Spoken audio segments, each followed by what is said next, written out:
कहते हैं एक एक्सपेरिमेंट हुआ था, उसको शीशे के बक्से के अंदर रख दिया आदमी, फिर वो शीशे के बक्से के अंदर मरा, जैसे ही मरा तो वो बक्सा क्रैक हो गया, काहे कि आत्मा निकल के भागी थी। ऐसा कोई एक्सपेरिमेंट हुआ नहीं है, पर झूठ बोलने से हमें कौन रोक सकता है। टूना टोटका ऐसे बात होती है, ये होता है क्या? क्या टूना टोटका, क्या होता है टूना टोटका?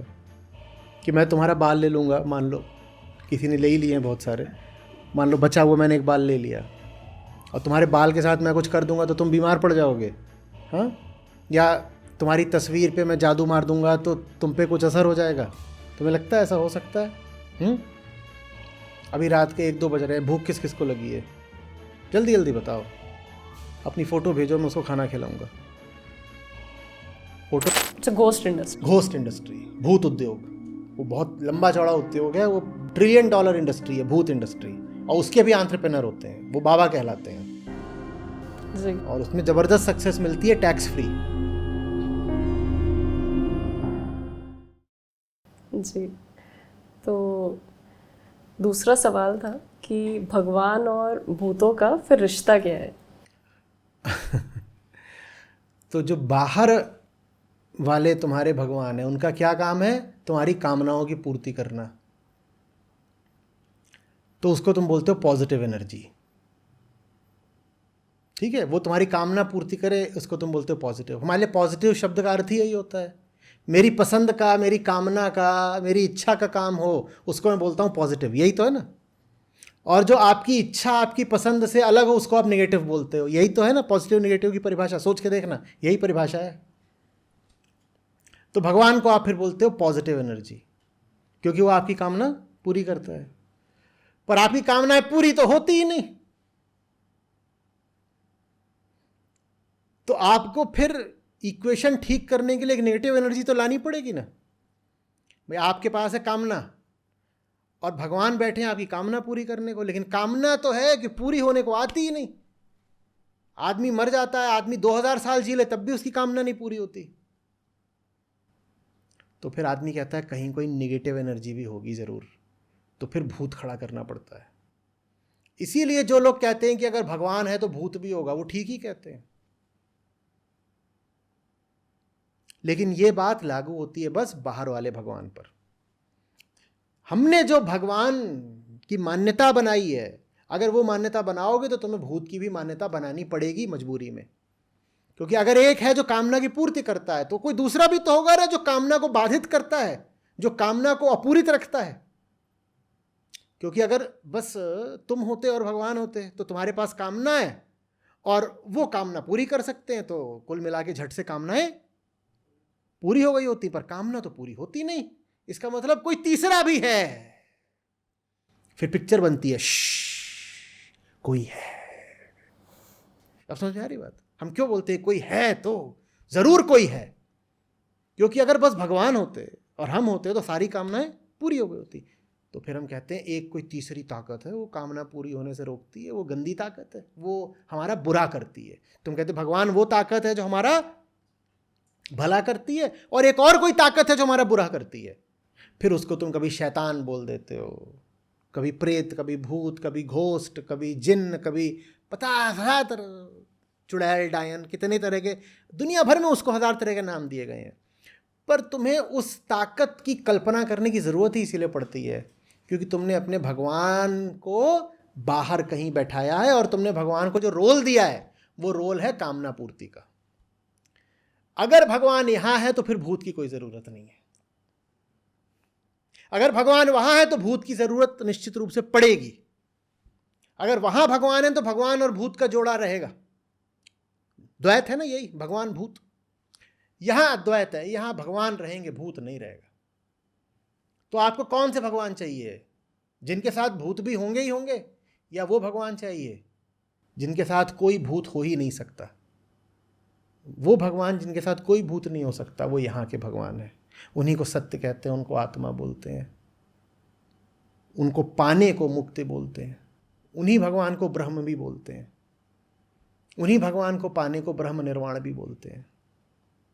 समझ में आ रही बात? वहाँ पर क्या है? कामना पूर्ति। यहाँ क्या है? कामना से मुक्ति। वहाँ क्या है? भगवान और साथ में भूत। यहाँ क्या है? मात्र भगवान, मात्र भगवत्ता। इसी में आचार्य जी हमने अभी पहले बात की थी कि जो जिन्हें हम भगवान कहते हैं वो बेसिकली हमारी कल्पना मात्र होते हैं। और कल्पना माने ऐसा नहीं कि तुमने बैठ के ऐसे कल्पना कर ली, हो सकता है तुमने किसी किताब में पढ़ लिया हो, पर वो किताब भी किसी ने तो लिखी है ना। तो मान्यता है, मान्यता है। तो ईश्वर जो है या भगवान जो है वो आपकी मान्यता है, और उसी तरीके से जो भूत भी है वो भी आपकी मान्यता है। तो लेकिन बहुत सारे लोग होते हैं जो आते हैं और बताते हैं कि उनको भूत का एक्सपीरियंस हुआ है, उन्होंने भूत देखा है। तो अगर वो मात्र मान्यता है तो फिर उन्हें देखा कैसे? नहीं, वो कम बताते हैं। उन्होंने तो यही बताया ना कि साल में 1-2 बार उन्हें भूत दिख जाता है, वो कम बता रहे हैं। उन्हें साल में 365 दिन भूत ही भूत दिख रहा है। भूत माने क्या? कुछ ऐसा जिसका तुम्हें साफ साफ पता ना चले, लेकिन अनुभव हो कि कुछ है। तो इनको भी कहाँ कुछ पता है। इनके घर में इनका लड़का है, इनको पता है वो लड़का क्या कर रहा है। इनके घर में इनकी लड़की है, इनको पता है वो लड़की क्या कर रही है। इनको पता है इनकी पत्नी क्या कर रही है, इनका भाई क्या कर रहा है। इन्हें कुछ भी पता है क्या? इन्हें अपना भी कुछ पता है क्या, ये क्या कर रहे हैं? तो इनके तो भूत ही भूत है चारों ओर। देखिए, अनुभव प्रमाण नहीं होता। आप कह दो आपको अनुभव हो गया भूत का, तो इससे ये नहीं सिद्ध हो जाता कि भूत है। ये पहाड़ी है साहब, उन इलाकों में सबको भूत का अनुभव होता रहता है, तो इससे ये थोड़ी सिद्ध हो जाता है कि भूत है। भाई पुराने समय की बात, पहाड़ों पे ना बिजली ना कुछ, और पूर्णिमा की रात है और दूर दूर तक दिखाई दे रहा है, और वहाँ शोर होता नहीं है। शोर जब होता नहीं है तो कहीं दूर कहीं पे ज़रा सा कोई हवा चलती है, पेड़ की पत्तियां खड़कती हैं, तो वो भी लगता है कि कोई बोल रहा है।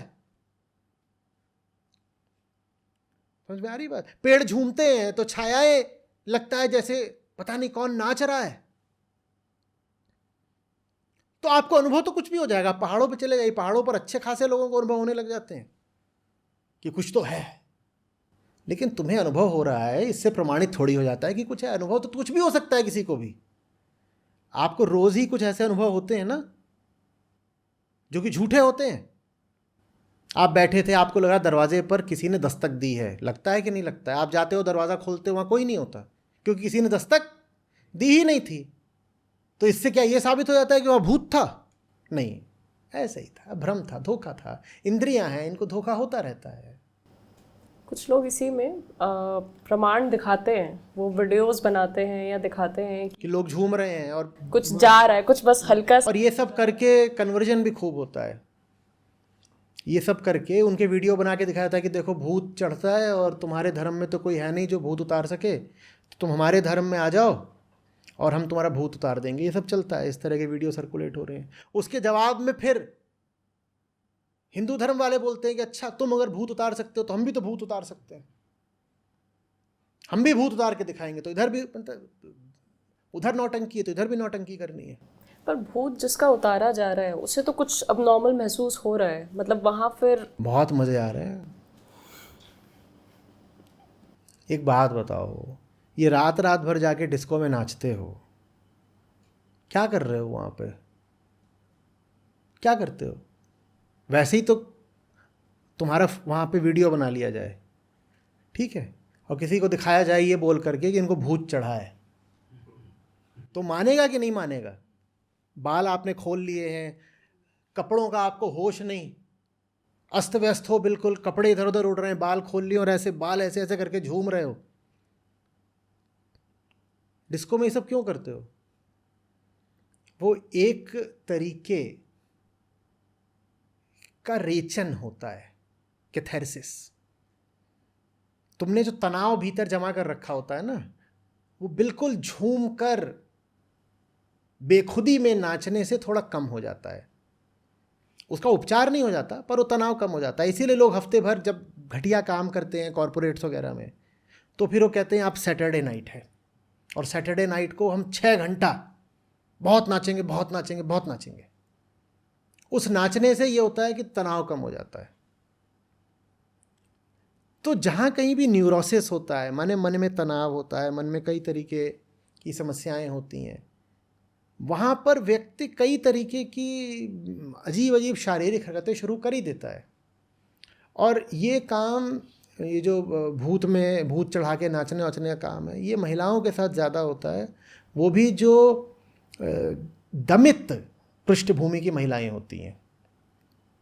अब एक कोई औरत है, उसको कभी घर से बाहर निकलने को नहीं मिल रहा, उसको कभी अपना मनोरंजन करने को नहीं मिल रहा, उसको कभी नाचने गाने को नहीं मिल रहा, वो कभी अपने आप को अभिव्यक्त नहीं कर पा रही, खुली आवाज़ में बोल नहीं पा रही,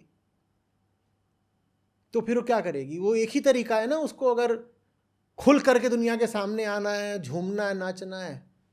और उसके पर कई तरीके के अत्याचार भी हो रहे हैं, उसकी कामनाएं कुछ ली जा रही हैं, हाँ, उसका दमन हो रहा है बहुत तरीके से। तो अगर उसको अब एक विस्फोट की तरह अपने आप को अभिव्यक्त करना है, तो फिर वो यही सब करती है कि मुझ पे भूत चढ़ गया है, लो देखो, जो मेरी सुनते नहीं थे अब सुनेंगे। और आपको ये थोड़ा सा रोचक लगेगा कि परंपरा में जो लोग शोषित रहे हैं,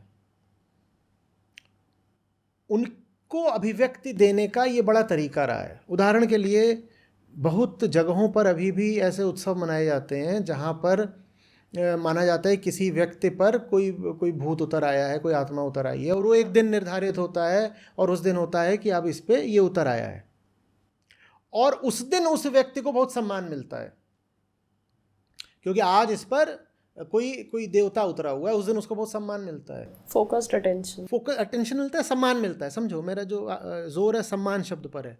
आपको पता है वो जो व्यक्ति है जो आम तौर पर ये बनता है कि आज इस पर उतरा है, जिस पे उतरता है, वो आम तौर पे दलित समुदाय से होता है। तो ये दलित समुदाय को अभिव्यक्ति देने का एक तरीका रहा है कि चलो साल भर तो तुमको दबाया गया, पर आज ब्राह्मण भी आके तुम्हारे पांव छुएगा, तो चलो एक तरह से थोड़ा सा हिसाब बराबर हो गया। हिसाब बराबर ऐसे हो नहीं जाता, लेकिन फिर भी जो भीतर आक्रोश रहता है वो थोड़ा कम हो जाता है कि साल भर तो मुझ पर अत्याचार ही हुआ, पर आज अब मुझे जो है मेरा चेहरा रंग दिया गया, मैं नाचूंगा और ऐसे ऐसे करूंगा, और उसमें फिर जितने ब्राह्मण भी हैं, पुजारी भी हैं, वो सब भी आकर के मेरी पूजा करेंगे और मुझे देवता की तरह वो नमस्कार करेंगे।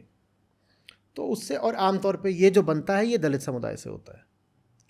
इसी तरीके से जो शोषित एक वर्ग है वो स्त्रियों का है। तो आप देखते हो कि माता वगैरह ये 70-80% स्त्रियों पर ही ज़्यादा चढ़ती हैं, उनको आवाज़ मिलती है ना उस दिन। अब जब चढ़ी हुई है तो उस दिन ससुर भी ऐसे ऐसे कांपेगा उनके सामने। और नहीं तो साल भर क्या होता है कि ससुर जी ने ज़रा सा अगर खखार दिया, खांस दिया, तो बहू इधर उधर भाग रही है, अपना घूंघट कर रही है, छुप रही है, और कहीं ससुर ने ऊंची आवाज़ में बोल दिया तब तो वो एकदम ही हालत उसकी ख़राब हो जानी है। और जिस दिन वो ऐसी हो जाती है कि आज मुझ पर कुछ चढ़ा है, उस दिन ससुर जी फिर कांपते हैं उससे। तो इन सब चीज़ों के पीछे जटिल सामाजिक और मनोवैज्ञानिक कारण हैं। ये भूत प्रेत बाधा नहीं है, इसके पीछे कुछ और ही चल रहा है, वो हमें समझना पड़ेगा। जी, इसके पीछे एक मान्यता ये भी रहती है कि पूरा ये जो तंत्र ही है कि जब एक व्यक्ति मरता है, उसकी मृत्यु होती है, तो उसके भीतर से आत्मा निकलती है, और वो जो आत्मा होती है फिर वो अगर स्पेशली अगर वो सही कंडीशंस में नहीं मरा है, आत्मा निकलती है, वो इसी दुनिया में कहीं घूमती है और फिर जाके इसी दुनिया में किसी में घुस जाती है। तुम्हें दिख नहीं रहा ये कौन से तरीके के लोग हैं जो इस प्रकार की आत्मा की बात करेंगे? हमने कहा था, शुरुआत में ही कहा था कि 2 तरह के लोग होते हैं। एक जिनकी नज़र हमेशा दुनिया की ओर होती है, कामना पूर्ति के लिए, वो दुनिया ही उनके लिए सब कुछ है, और दूसरे जिनकी नज़र अपनी ओर होती है। हमने कहा ये 2 तरह के लोग होते हैं, इसलिए 2 तरह के भगवान होते हैं, और इन 2 तरह के भगवानों में ज़मीन आसमान का अंतर होता है। तो जिनकी नज़र दुनिया की ओर है वो दुनिया से ऐसे ही चिपके रहते हैं जैसे गुड़ से मक्खी।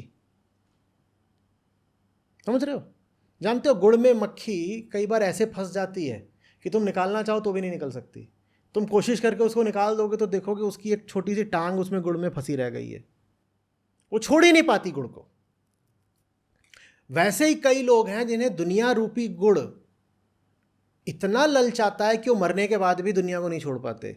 वो कहते हैं मैं आत्मा हूँ, मैं अभी भी दुनिया में हूँ और अब मैं अगली देह धारण करूँगा। दुनिया का लालच इतना है कि उन्होंने अपने लिए कल्पना बना ली है कि मैं मरने के बाद भी हूं, मैं गया नहीं, अभी दुनिया छूटी नहीं, अभी मैं हूं अभी दुनिया में। पहले मेरे पास स्थूल शरीर था, अब मेरे पास सूक्ष्म शरीर है, पर मैं अभी भी दुनिया में हूं। दुनिया का लोभ उनसे छूट ही नहीं रहा। लेकिन जो लोग यहाँ वाले भगवान को मानते हैं वो इस तरह कोई कल्पना नहीं करते। वो कहते हैं कि ये जो जन्म है ये बार बार नहीं मिलता। कितने ही संतों ने कितनी बार आपको समझाया, ऋषि ने बताया है कि ये जन्म मिला है इसको व्यर्थ मत गंवाओ। ये जो अवसर है ये बार बार नहीं आएगा। गाते हैं ना वो कितने प्यारे भजन, अवसर बार बार नहीं आवे, अवसर बार बार नहीं आवे। ये अवसर एक बार मिला है दोबारा नहीं आएगा। ये नहीं है कि अब यहाँ से निकलोगे तो कोई दूसरा इंसान बन जाओगे। एक जन्म है, एक अवसर है, इसको भुना सकते हो तो भुना लो। जो वो जैसे मक्खी और गुड़ है, तो वो जो व्यक्ति है वो तो मर गया, पर मरने के बाद जो जीवित हैं, पर जो दूसरे लोग जीवित हैं, उनको लगता है या उनको आभास ऐसा होता है कि नहीं, वो मरने से पहले ये व्यक्ति भी अपने मन में सुख ले रहा होता है ना कि मैं पूरा नहीं मरूंगा, जी मेरा कुछ हिस्सा बचा रह जाएगा।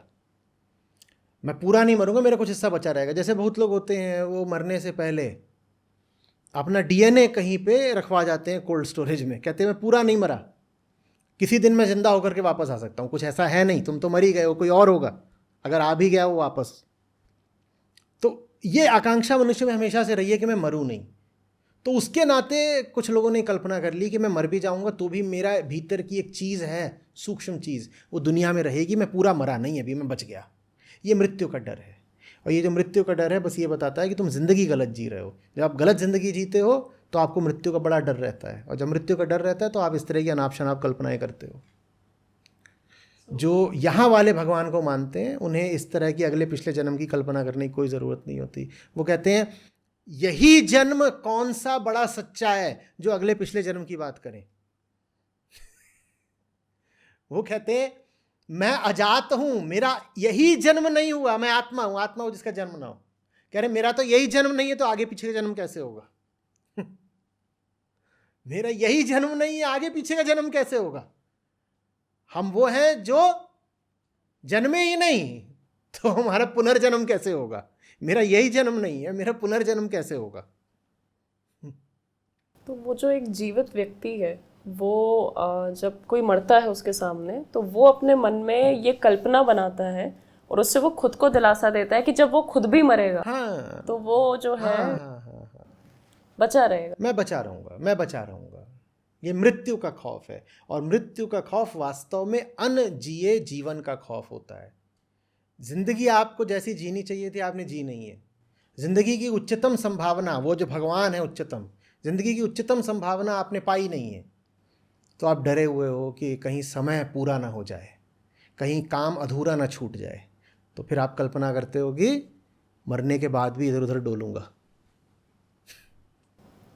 कई यूट्यूब पर ऐसे वीडियोस रहते हैं, इवन जिन्हें जो खुद को गुरु कहते हैं या बाबा कहते हैं, और उनके बहुत सारे ऐसे सेशंस उस तरीके से होते हैं जहाँ पर वो दूसरों के ऊपर से भूत उतार रहे होते हैं, वो चिल्ला रहे होते हैं उन पर या उन पर कुछ मार रहे होते हैं, और फिर उसके बाद जो है वो पूरी प्रक्रिया दिखाई जाती है।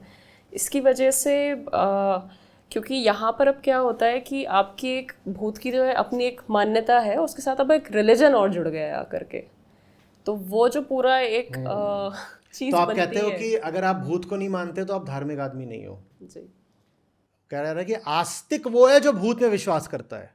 तो गजब हो गया। कह रहे आपकी आस्तिकता अब ये नहीं है कि भगवान है कि नहीं, आपकी आस्तिकता ये है कि जो भूत को माने वो आस्तिक है और जो भूत को न माने वो नास्तिक है। गजब हो गया। हाँ? आप बोल दो मैं भूत प्रेत नहीं मानता, क्या नास्तिक कहीं के। और वो सब भूत भी नहीं बोलते, आत्मा बोलते हैं। तुम्हें पता ही नहीं ना आत्मा होता क्या है। सारी समस्या है ये आत्मा माने मैं कौन हूं, कोहम। ये प्रश्न उनका कभी सुलझा ही नहीं, तो वो फिर आत्मा नाम से कुछ भी चलाते रहते हैं। आत्मा क्या है ये जानना है तो आपको अष्टावक्र ऋषि के पास जाना पड़ेगा, आपको महर्षि ऋभु के पास जाना पड़ेगा, आपको उपनिषदों के पास जाना पड़ेगा, तो आपको पता चलेगा आत्मा बोलते किसको है। असल में शायद ये एक पूरी सुपरस्टिशन की अपनी एक पूरी इंडस्ट्री ही रन होती है, जहाँ पर चाहे वो यूट्यूब पर हो कि अगर उस तरीके के वीडियोस होते हैं तो वो बहुत पॉपुलैरिटी पाते हैं, या उस तरीके के अगर सेंटर्स होते हैं तो वो भी बहुत ज़्यादा पॉपुलैरिटी पाते हैं, specially amongst the rural people. तो क्योंकि लॉजिक और शायद साइंस उतनी पॉपुलैरिटी इतनी आसानी से पा ही नहीं सकता जितनी जल्दी जो है सुपरस्टिशन फैलता है और पाता है। और फिर वही चीज़ एक लूप, एक विशियस साइकिल सा जो है बनता चला जाता है, जिससे आप ज़्यादा से ज़्यादा उसको मे बी कैपिटलाइज कर सको, और हज़ारों करोड़ों लोगों का जो जीवन है या हाँ, पैसा चलता है उससे, बहुत सारा पैसे है, वो एक इंडस्ट्री है, भूत इंडस्ट्री है पूरी, it's a ghost industry. Ghost industry, भूत उद्योग। वो बहुत लंबा चौड़ा उद्योग है, वो $1 बिलियन इंडस्ट्री है, $1 ट्रिलियन इंडस्ट्री है, भूत इंडस्ट्री। और उसके भी एंटरप्रेन्योर होते हैं, वो बाबा कहलाते हैं, जी। और उसमें ज़बरदस्त सक्सेस मिलती है टैक्स फ्री। तो वो पूरी एक क्या क्या तो चीज़ें हैं। अब हॉरर फिल्म्स बनती हैं, क्या हैं ये? भूत इंडस्ट्री से ही तो जुड़ी हुई हैं। भूत उतारने का जो पूरा कार्यक्रम है, भूत इंडस्ट्री से ही तो जुड़ा हुआ है। चिकित्सा है वो एक तरीके की। बिल्कुल। तो भूत भी अपने आप में हॉन्टेड हाउसेज हैं, उनको लेकर के ये चल रहा है, वो चल रहा है, वो सब भूत इंडस्ट्री ही तो है। और ये भूत हॉस्पिटल्स बन जाते हैं जहाँ पर आकर के आप अपने जो है। बिल्कुल बिल्कुल। इसमें आचार्य जी ये भी देखा गया है, कई बार व्यक्ति शारीरिक रूप से बीमार होता है लेकिन वो डॉक्टर के पास नहीं जाएगा, वो जाता है तांत्रिक के पास। और ये सब मुझे ऐसा लगता था कि पुराने समय की और पिछड़े समाज की बातें हैं, ये समाप्त हो रही हैं। मुझे तो ऐसा लगा था हो गई समाप्त, लेकिन पिछले 5-10 साल में ये चीज़ें इतनी ज़ोर से वापस आई हैं कि जैसे किसी षड्यंत्र के तहत इनको वापस लाया गया हो। ये तो ऐसा लगता है जैसे कि देश 50 साल 100 साल पीछे चला गया, और बहुत इसके घातक दुष्परिणाम होंगे। सर, जैसे आपने बताया कि पहले आपको लगता था कि ये किसी विलेज में हो रहा है, किसी गांव में हो रहा है, तो ना सिर्फ भारत में, इवन यूएस में हम देखते हैं, they call it paranormal activities. और टेलीविज़न पे जैसे नेट जियो है या डिस्कवरी, उस पर स्पेसिफिक उसके प्रोग्राम्स आते हैं और रेगुलरली आते हैं कि वहाँ दिखाया जाता है कि पैरानॉर्मल एक्टिविटीज़ हैं। तो और उसको एक इन अ वे एक साइंटिफिक बेस दिया जाता है कि इसके पीछे भी कोई साइंस है। मतलब दिस इज़ नॉट जस्ट कि, मतलब पहले लोग तो अंधविश्वास जो ये करते थे फॉलो, थोड़ा दबी कुचली बात में करते थे, ऐसा है वैसा, लेकिन अब ये बिल्कुल टेलीविज़न पे आ रहा है और यूएस में बहुत ज़्यादा इसके फॉलोइंग है। तो मतलब इवन, और इसको एक साइंटिफिक टच दिया जा रहा है समझाने के लिए। उसकी वजह है कामनाओं का उठना। ये बात आसानी समझ में नहीं आएगी, पर ध्यान दो, सोचना इस बात पे। हमने ये सोचा था कि इंडस्ट्रियल रिवॉल्यूशन है, फिर डिजिटल रिवॉल्यूशन है, तो सब कुछ तो हो गया। हम सोचते थे कि ये तो इंटरनल रिवॉल्यूशन ही हो गया। इंडस्ट्रियल रिवॉल्यूशन ने हमें गुड्स दे दिए, डिजिटल रिवॉल्यूशन ने हमें इंफॉर्मेशन दे दी, और क्या चाहिए? गुड्स माने स्थूल पदार्थ और इंफॉर्मेशन माने सूक्ष्म चीज़, तो सब कुछ मिल गया। स्थूल, सूक्ष्म, ग्रॉस, सटल, सब कुछ मिल गया। हमें लगता था ये दोनों चीज़ें, इंडस्ट्री और इंटरनेट मिल करके तो अब सब कुछ, हमारी सारी कामनाओं की पूर्ति हो जाएगी। वो हुई नहीं हुई ही नहीं ना। हमें लगा था कि ये आ गया तो अब सब कुछ पूरा हो जाएगा, वो हुआ नहीं। तो क्या करें हम? अभी हमने क्या बोला था? मेरे पास कामना है और ये दुनिया है, ये कामना पूरी करने की जगह है। मेरे पास कामना है और दुनिया कामना पूरी करने की जगह है, और दुनिया में सब तरह के प्रोडक्ट्स और सर्विसेज आ गए और टेक्नोलॉजी आ गई और इन्फॉर्मेशन आ गई, फिर भी मेरी कामना तो पूरी हो नहीं रही, तो कुछ न कुछ तो और होगा। कोई है भाई। सारे जितने तरीके के कंजम्पशन के गुड्स मैं मांग सकता था सब आ गए, और जितने तरीके की मैं इंफॉर्मेशन मांग सकता था वो भी आ गई। कामना पूर्ति के जितने तरीके आज उपलब्ध हैं, इतने इतिहास में कभी नहीं थे। लेकिन फिर भी मेरे दिल को चैन नहीं मिल रहा ना, तो जरूर कोई होगा जो मुझे रोक रहा है, तो जरूर कोई छुपा हुआ है, जरूर कोई नेगेटिव और डार्क एनर्जीज होती हैं। अगर वो नहीं होती तो मैं इतना परेशान क्यों होता? क्योंकि कंजम्पशन और हैप्पीनेस के सारे रूट तो अब खुले हुए हैं। जितना कंजम्पशन करना चाहूं कर सकता हूं, हैप्पीनेस जहाँ जहाँ तलाशना चाहूँ तलाश सकता हूँ, फिर भी मैं हैप्पी नहीं हूँ, मैं हैप्पी नहीं हूँ, तो ज़रूर कोई नेगेटिव और डार्क एनर्जीज हैं। और हम रिस्पॉन्सिबिलिटी तो लेना नहीं चाहते ना कि अगर मैं हैप्पी नहीं हूँ तो मैं ही जिम्मेदार हूँ। तो वो जिम्मेदारी हम किसके ऊपर डालते हैं फिर? डार्क एनर्जीज, नेगेटिव एनर्जीज के ऊपर। और फिर वो अपने आप में पूरी इंडस्ट्री बन गई है। वो सिर्फ यही नहीं है कि वो उससे हॉरर मूवीज बन रही हैं, वो सोशल मीडिया पर भी तो छाई हुई है। सोशल मीडिया का एक बहुत बड़ा हिस्सा इसी पे चल रहा है, भूत प्रेत टोना टोटका ये इसी पे चल रहा है, वो यही दिखा रहा है, यही चल रहा है। इसमें एक ये भी होता है कि आप अगर एक पब्लिक स्पेस में हो, पब्लिक स्पेस में भी जैसे कि अगर आप किसी मॉल में घूम रहे हो और काफ़ी सारे लोग हैं वहाँ पर, और उसके बजाय कि आप एक अकेले फ्लैट में बैठे हो, अकेले हो और इतना कोई शोर शराबा नहीं है, एंड आपको बस कुछ काम कर रहे हो, करते करते बस कुछ आहट सी महसूस हो रही है कि अरे कुछ है क्या, या कुछ आवाज़ अपने आप ही जो है आने लग रही है, और वो फिर धीरे धीरे आपको लगने लगता है कि आप बार बार नज़र उठा उठा करके देख रहे हो कि अरे कुछ है क्या, या ठीक है मैं ठीक हूँ ना, या जितना भी रहता है। तो ऐसा लगता है कि जैसे आप भीतर से अंदर बहुत डरे हुए हो और अब आपने उस डर को ही अपने सामने प्रक्षेपित कर दिया है। वो तो है ही, और आप में इतनी ईमानदारी और इतनी रिस्पॉन्सिबिलिटी नहीं है कि आप मान सको कि गड़बड़ आपके भीतर है। आप इतने ईमानदार आदमी नहीं हो कि आप स्वीकार करो कि सारी गड़बड़ अपने भीतर है। वो आप कहते हो वो गड़बड़ बाहर है कहीं। अब बाहर किसके ऊपर दोष डालें? तो कोई इंसान मिल गया तो इंसान पे दोष डाल दिया, कोई व्यवस्था मिल गई व्यवस्था पे दोष डाल दिया, इतिहास मिल गया इतिहास पे दोष डाल दिया, और ये सब पे दोष डाल के भी अभी पूरी नहीं हुई बात, तो किस पे दोष डाल दिया? कोई हिडन एनर्जी है वो मेरा नुकसान कर रही है। ले दे के करना ये है कि रिस्पॉन्सिबिलिटी किसी और की। अगर मैं परेशान हूं तो बाहर ही कोई है जो मेरे खिलाफ साजिश कर रहा है। ये जो बाहरवाद है, एक्सटर्नलिज्म, ये बड़ी खराब चीज़ है। और जब तक आप बाहर वाला भगवान खड़ा करते रहोगे, आपको बाहर वाला भूत भी खड़ा करना पड़ेगा। दोनों ही बाहरवाद, बहिर्वाद के प्रोडक्ट्स, उत्पाद है। उसी बहिर्वाद को द्वैतवाद भी बोलते हैं। द्वैत माने कि एक मैं हूं एक संसार है, दो है, एक मैं और एक बाहर की चीज, दो। तो जब तक द्वैत चलेगा तब तक आप बाहर एक भगवान की छवि बनाओगे और आपको भूत भी आपको खड़े करने पड़ेंगे। जो वास्तविक भगवान है वो अद्वैत है, उसको आत्मा बोलते हैं, वो यहाँ है, वहाँ कोई भूत नहीं होता। सर मेरे अंदर जो भूत की छवि है ना, वो यहाँ से आई थी कि जैसे ही बच्चा पैदा होता है, मैं पैदा हुआ तो मैं रोया, मेरे अंदर कुछ मोशन था। मैं जब तक जीता हूँ तब तक मेरे अंदर मोशन होता है। मैं सोता हूँ तब भी मैं सांस लेता हूँ, मेरी आंखों की पुतलियाँ चलती हैं, मेरे विचार तो चलते ही हैं। मगर जब कोई मरता है तब लगता है कि कुछ नहीं है। तो ज़िंदगी भर लगातार मोशन था उसके जीवन में, मगर अचानक से मोशन ख़त्म हो गया तो ऐसा लगता है कि कुछ था उसमें से निकल के गायब हो गया। तो इसी चीज़ को लगता है कि ये तो इसके अंदर समथिंग वेंट रॉन्ग, हाँ, कुछ फ्यूज़ हो तो गया। वजह ये है कि हम मानते हैं ना कि कुछ था। हाँ, तो समझाने वालों ने यही समझाया है कि कुछ नहीं था, कुछ नहीं था।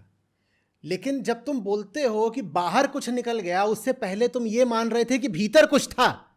तुम्हारी समस्या ये नहीं है पहले कि तुमने ये कहा कि कुछ बाहर निकल गया, फुर्र से उड़ गई ये चिड़िया। लोग कहते हैं वो मरा तो आत्मा निकल के भागी।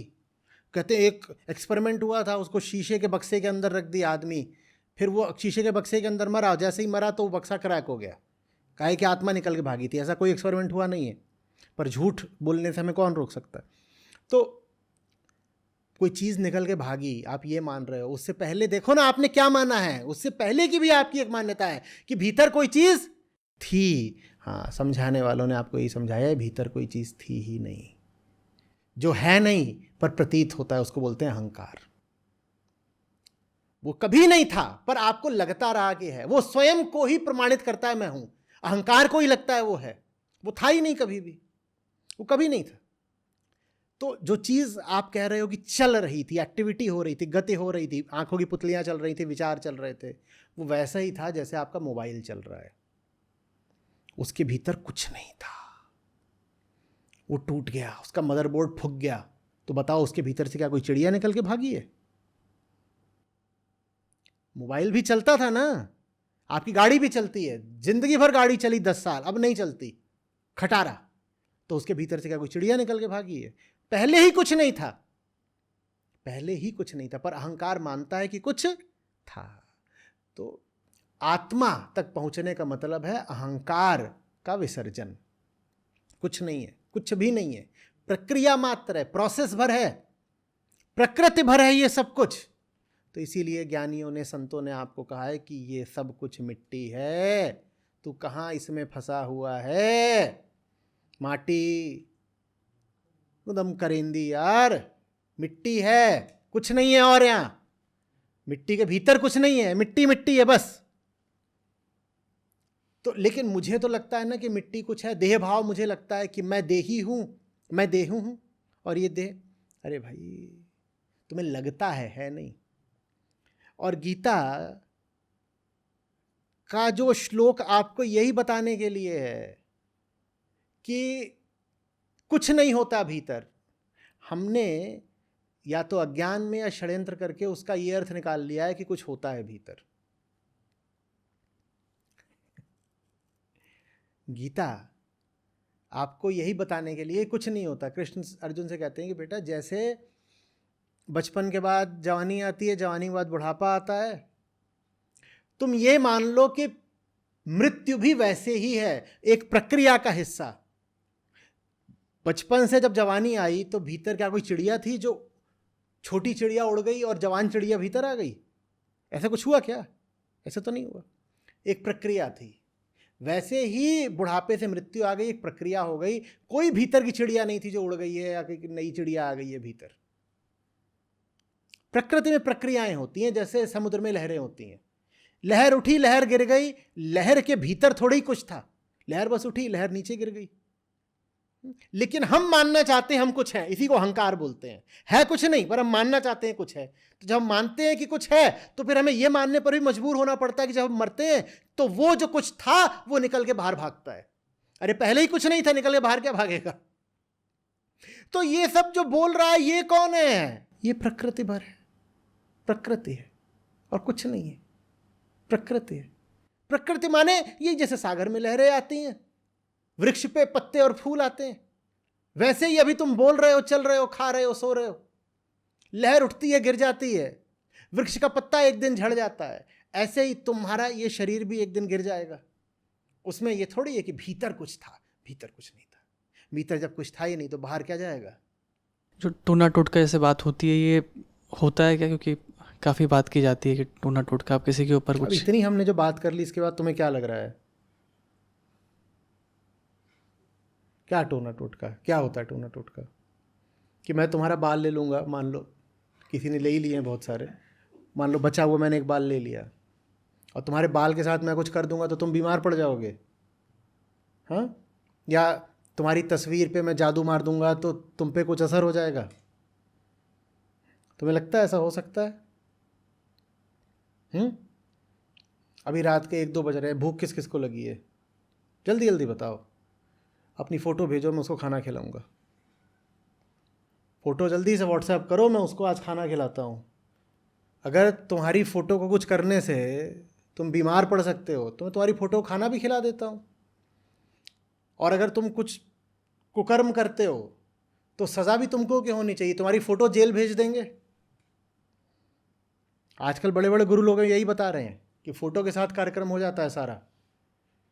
बहुत गड़बड़ हो सकती है। फिर पत्नियों को अपनी पति की फ़ोटो बचा के रखनी चाहिए, पतियों को अपनी पत्नी की। पता नहीं कौन क्या कार्यक्रम कर ले, सब कुछ तो फ़ोटो के साथ ही हो सकता है। मूर्खता जैसे कोई सीमा ही नहीं जानती। किसी विद्वान ने कहा था 2 ही चीज़ें अनंत हैं, ब्रह्मांड और इंसान की मूर्खता।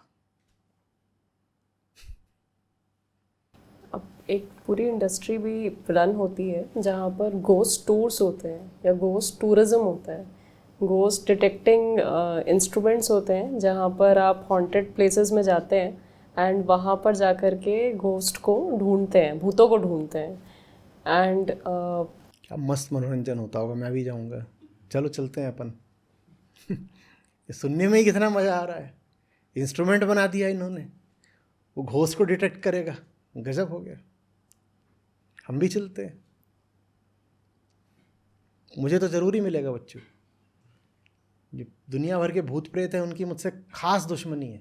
कह रहे बाकी लोग तो बस भूत प्रेत भगाते हैं, ये तो हमारी हस्ती को ही नकारने में लगा हुआ है। ये कह रहा है होते ही नहीं। बाकी लोग कम से कम इतना तो मानते हैं कि होते हैं, फिर कहते हैं होते हैं अब इनको भगा देंगे। ये अजीब है। ये तो कह रहा है होते ही नहीं, तो उनको मुझसे बड़ी दुश्मनी है। मज़ा आएगा जब एनकाउंटर होगा। चलते।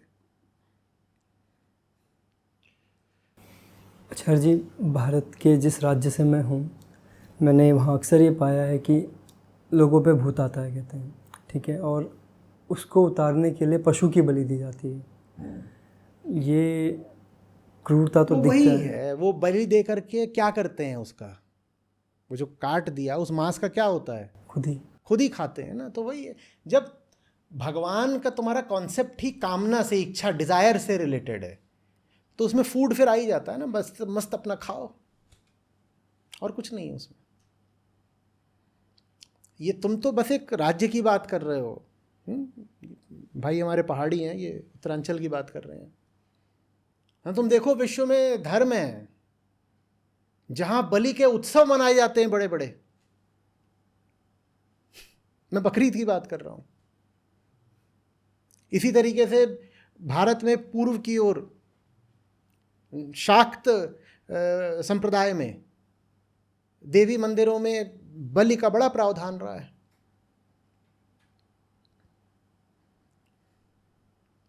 वो बेचारी चिड़िया है, कौन सी, ईस्टर के दिन जो पकड़ी जाती है, टर्की। वो हमको मिली थी एक जगह होटल में, उन्होंने रखा हुआ था। इतनी प्यारी चिड़िया, वो तो आगे बात करती है, मोटी है तो मस्त। अपना आ जाओ उसके पास, आ जाओ, खुद ही अपनी ओर से आती है इंसान के पास। और उसको बना दिया है कि इसको तो खाना ही खाना है।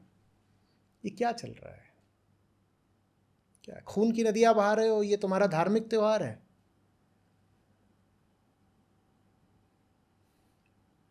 कुछ नहीं है, स्वाद की बात है।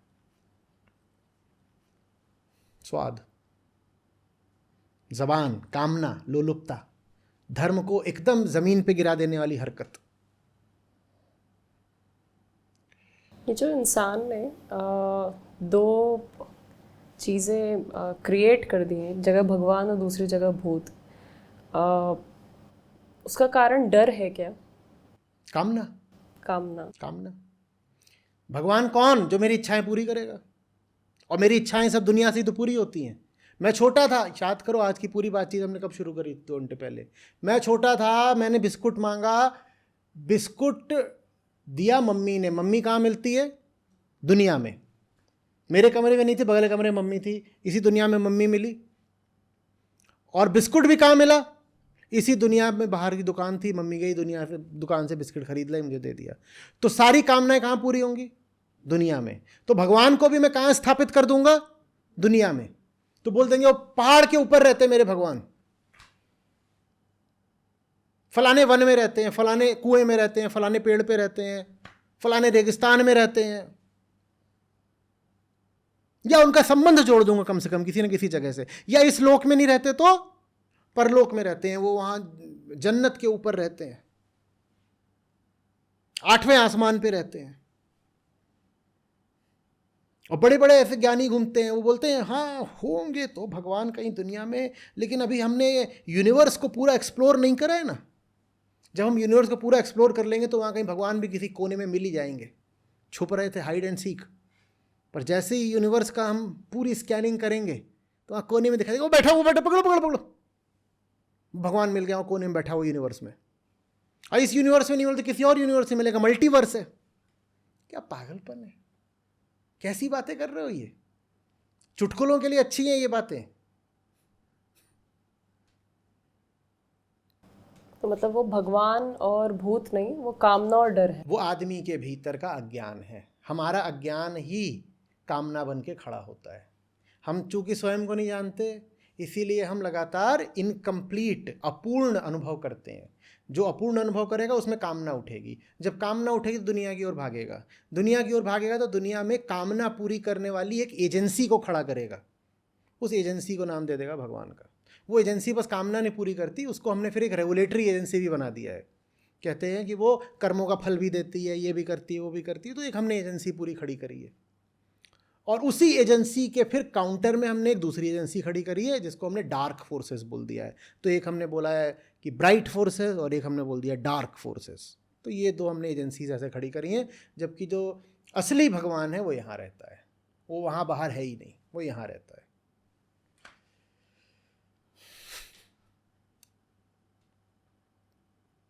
सर आपने बोला है कि facts are the door to truth.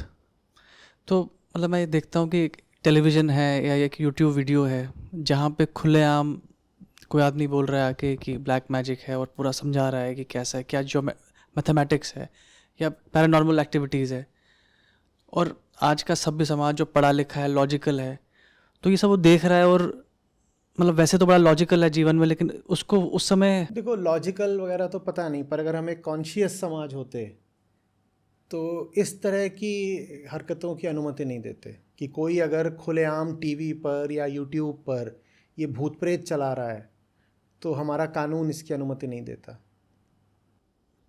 जो आदमी है जो पढ़ा लिखा है, उसने इंजीनियरिंग की है, उसका लॉजिक मतलब वो उसको देखते हुए भी वो कैसे इंजीनियरिंग करने से आत्मज्ञान थोड़ी हो जाता है।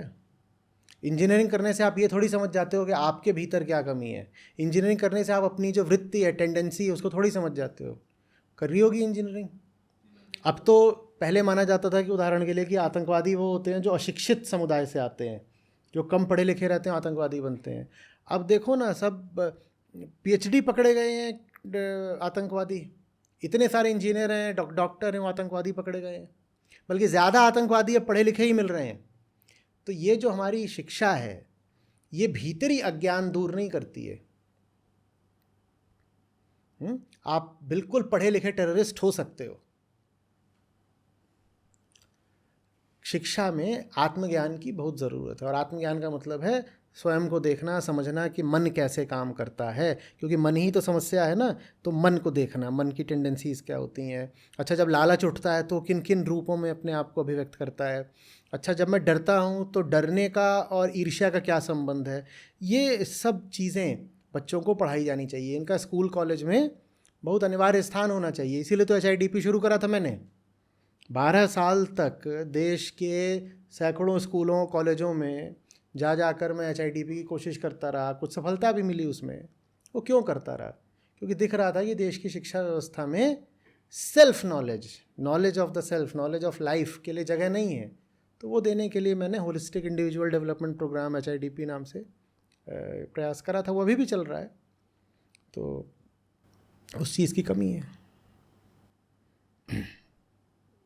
सर जो स्टार्टिंग में हमने डिस्कशन किया था तीर्थ के ऊपर, मंदिर के ऊपर, तो मैं बचपन का एक वाकया याद कर रहा हूँ कि पहले हम मंदिर जाया करते थे। मंदिर में आप गए, घंटी बजाई, प्रसाद लिया, चले गए। और फिर मैंने देखा कि मैं फिर किसी और मंदिर भी गया, वहाँ पे थोड़ा नाचना गाना भी था, नाच भी रहे हैं। तो उसका क्या रेलेवेंस है गाने का? और मुझे लगा कि अब कुछ आध्यात्मिक हो रहा है क्योंकि मैं कुछ गा भी रहा हूँ, नाच भी रहे हैं, और उसका क्या रेलेवेंस है? देखो, कुछ भी किसी भी चीज़ का रेलेवेंस हो भी सकता है, नहीं भी हो सकता है। वो तो निर्भर इस पे करता है आपकी नीयत क्या है। ठीक है ना।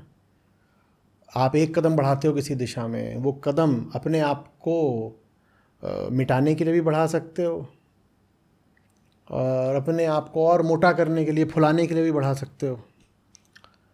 तो ज़्यादातर तो अगर आप कहीं नाचना गाना देख रहे हो तो वो मनोरंजन ही है। ठीक है। आपकी ज़िंदगी में 100 तरीके की उलझनें हैं, अज्ञान हैं, और आप अपनी जिम्मेदारियों से भाग रहे हो। आप समझ ही नहीं रहे हो कि कृष्ण ने आपको क्या बताया है।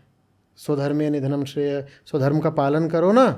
तुम्हारा स्वधर्म संघर्ष है, जीवन कुरुक्षेत्र है। अर्जुन को कृष्ण सिखा रहे हैं, और वो सब करने की जगह तुम जीवन की युद्ध भूमि से बच करके अपना मनोरंजन कर रहे हो। इसकी संभावना रहती है, बहुत लोग ऐसा करते हैं, कर सकते हैं।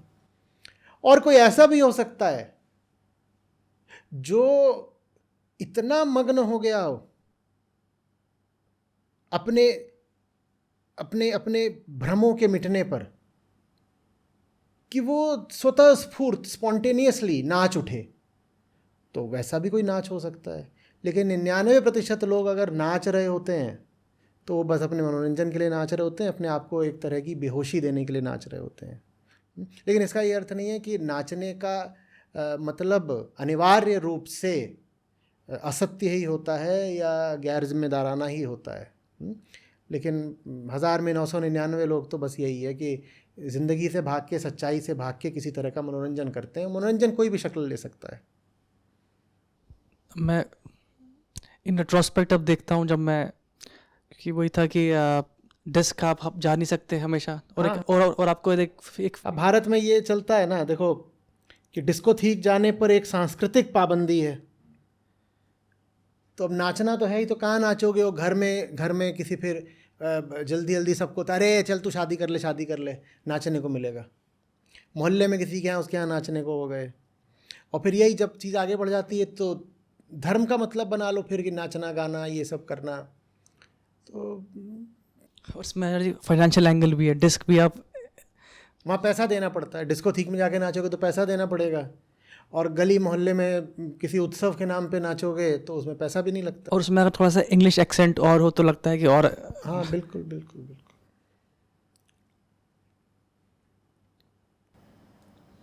आचार्य जी, जितना सोचा था बात उससे बहुत आगे बढ़ गई, पर बहुत बहुत आनंद आया और बहुत कुछ सीखने के लिए मिला। धन्यवाद। आप लोगों का भी आभार सबका।